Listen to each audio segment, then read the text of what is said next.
जोरदार एक घोषणा झाली पाहिजे. डॉक्टर बाबासाहेब आंबेडकरांचा, डॉक्टर बाबासाहेब आंबेडकरांचा, छत्रपती शिवाजी महाराज की, छत्रपती शिवाजी महाराज की, महात्मा ज्योतिबा फुलेंचा, महात्मा ज्योतिबा फुलेंचा. या ठिकाणी चैताली यांचं भाषण होतंय. सर्वप्रथम सर्वांना माझा जय भीम. माझे नाव चैताली छोटू पवार. 14 एप्रिल महामानव डॉक्टर भीमराव रामजी आंबेडकर यांची जयंती. सर्वप्रथम सर्व महापुरुषांना मी वंदन करते व माझ्या भाषणाला मी सुरुवात करते. मी आज उभे आहे तुमच्या समोर माझ्या हृदयातील भीम जन्मोत्सव घेऊन, ज्याच्या ज्ञानाचा विशाल समुद्र समोर पूर्ण जग नतमस्तक होतं, ज्याच्या ज्ञानाचा विशाल समुद्र समोर पूर्ण जग नतमस्तक होतं, अशा ज्ञान सूर्याची आज जयंती. 14 एप्रिल म्हणजे कोणता दिवस आहे आज पण काही जणांना माहिती नाही. तर 14 एप्रिल म्हणजे ज्यांनी आपल्याला डोकं वर करून चालायला शिकवलं तो दिवस. 14 एप्रिल म्हणजे गुलामी स्वीकारायची नाही हा घेतलेला निर्णय. 14 एप्रिल म्हणजे कोणत्या एका जातीचा दिवस नाही, तर ज्यांचा संविधानावर विश्वास आहे, ज्यांना स्वाभिमानाने जगायचं आहे, त्यांचा तो दिवस.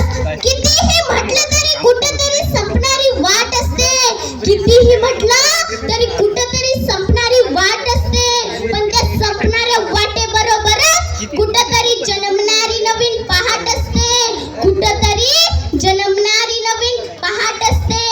आपल्याला संकट नकोशी वाटतात, आपल्याला संकट नकोशी वाटतात, पण एक लक्षात ठेवा, संकटांचं नेहमी स्वागत करायला हवं. कारण संकट आपल्याला अडवायला येत नाही, तर ते आपली उंची वाढवायला येतात.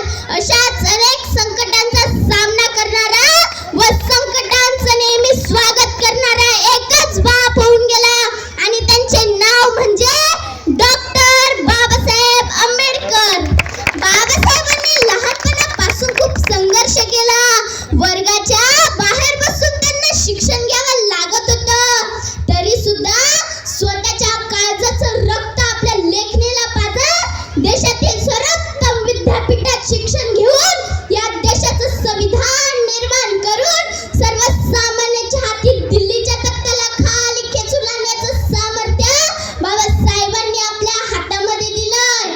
बाबासाहेबांनी जगातील सर्वात मोठे श्रीमंत कोलंबिया या विद्यापीठात शिक्षण घेतलं. भारतातील एक गरीब विद्यार्थी दुसऱ्या देशात शिकायला जातो आणि पुढे याच गरीब विद्यार्थ्याने आपल्या हातात स्वातंत्र्य, समता, ज्ञान, बंधुता तत्व असलेलं भारतीय संविधान दिलं. बघा, जगातील सर्वात गरीब विद्यार्थी भारतीयांना श्रीमंत करून गेला.